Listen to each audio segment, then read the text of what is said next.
नमस्कार मित्रों, हार्दिक अभिनंदन है हमारे YouTube चैनल में। दोस्तों, आप सभी से निवेदन है कि रहस्यमय मंदिर और एस्ट्रोलॉजिकल उपाय जानने के लिए हमारे चैनल को अभी सब्सक्राइब करें और बेल आइकन को भी जरूर दबा लें। दोस्तों, आज मैं आपको बताने वाला हूँ मंदोदरी ने आखिर क्यों किया महाराज विभीषण से विवाह। जी हाँ दोस्तों, ये बात आपको जरूर चौंका देगी, लेकिन यह कितनी सत्य है, इसके पीछे क्या रहस्य है, वही आज हम आपको बताएंगे। इसलिए इस वीडियो को अंत तक जरूर देखिएगा। दोस्तों, पुलस्त्य ऋषि के पुत्र और महर्षि अगस्त्य के भाई महर्षि विश्वस्त्रवा ने राक्षस राज सुमाली और ताड़का की पुत्री राजकुमारी कैकसी से विवाह किया था।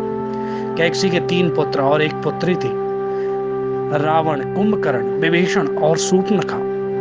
विश्वस्त्रवा की दूसरी पत्नी ऋषि भारद्वाज की पुत्री इड़ाविला उनका नाम था, जिनके गर्भ से कुबेर का जन्म हुआ। दोस्तों, रावण ने दिति के पुत्र मई की कन्या मंदोदरी से विवाह किया, जो हेमा नामक अप्सरा के गर्भ से उत्पन्न हुई थी।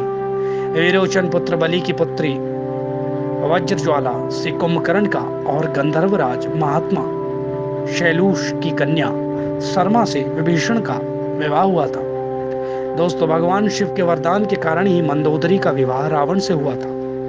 मंदोदरी ने भगवान शंकर से वरदान मांगा था कि उनका पति धरती पर सबसे विद्वान और शक्तिशाली हो। मंदोदरी श्री बिल्वेश्वर नाथ मंदिर में भगवान शिव की आराधना करती थी। यह मंदिर मेरठ के सदर इलाके में है।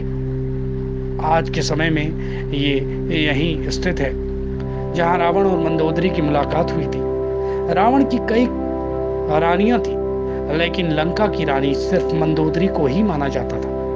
पंचकन्याओं में से एक मंदोदरी को चिरकुमारी के नाम से भी जाना जाता था। अपने पति रावण के मनोरंजन के लिए मंदोदरी ने ही शतरंज के खेल का प्रारंभ किया था। मंदोदरी से रावण को पुत्र में विशेष रूप से मिले थे। सबसे पहले अक्षय कुमार, मेघनाथ और अतिकाय, महोदर, प्रहस्त, विरूपाक्ष और वीर को भी उनका पुत्र माना जाता था।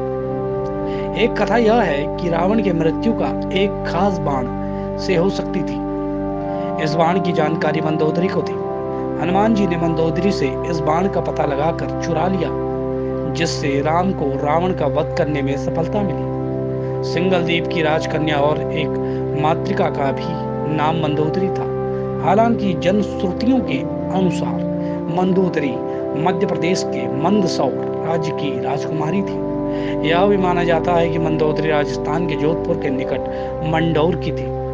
अब दोस्तों, वह बात जानते हैं कि क्यों मंदोदरी ने विभीषण से विवाह किया।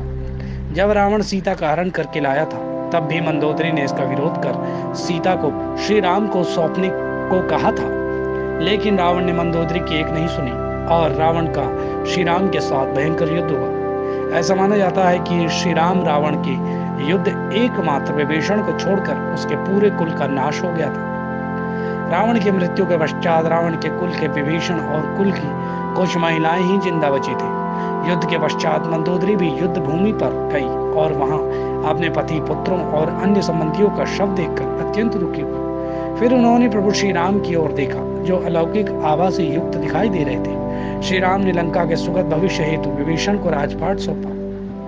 कहते हैं, अद्भुत रामायण के अनुसार विभीषण के राज्याभिषेक के बाद प्रभु श्री राम ने बहुत ही विनम्रता से मंदोदरी के समक्ष विभीषण से विवाह करने का प्रस्ताव रखा। साथ ही उन्होंने मंदोदरी को यह भी याद दिलाया कि वह अभी लंका की महारानी और अत्यंत बलशाली रावण की विधवा है। कहते हैं कि उस वक्त तो उन्होंने इस प्रस्ताव पर कोई उत्तर नहीं दिया, लेकिन जब प्रभु श्री राम अपनी पत्नी सीता और भ्राता लक्ष्मण के साथ वापस अयोध्या लौट गए, तब पीछे से मंदोदरी ने खुद को महल में कैद कर लिया और बाहर की दुनिया से अपना संपर्क खत्म कर लिया। कुछ समय बाद वह पुनः अपने महल से निकली और विभीषण से विवाह करने के लिए तैयार हो गई। हालांकि कुछ विद्वानों का मानना है कि इस बात में कोई सच्चाई नहीं है, यह तो मात्र अफवाहें हैं। लेकिन मंदोदरी के बारे में इस बात पर विश्वास करना थोड़ा मुश्किल है, क्योंकि मंदोदरी एक सती स्त्री थी जो अपने पति के प्रति समर्पण का भाव रखती थी। ऐसे में मंदोदरी का विभीषण से विवाह करना अपने आप में हैरान करने वाली घटना है। हालांकि रामायण से इतर की रामायण में ऐसे ही कई अजीब किस्से हैं। यह भी सोचने में आता है कि कुछ समाजों में प्राचीन काल में ऐसा ही प्रचलन था। सुग्रीव ने भी बाली के मारे जाने के बाद उसकी पत्नी से विवाह कर लिया था। तो दोस्तों, यह कुछ खास जानकारियाँ आप तक पहुँचती रहेंगी। अगर ये खास जानकारी आपको पसंद आई हो तो वीडियो को लाइक करें, चैनल को सब्सक्राइब करें और इसे ज़्यादा से ज़्यादा शेयर करें। धन्यवाद।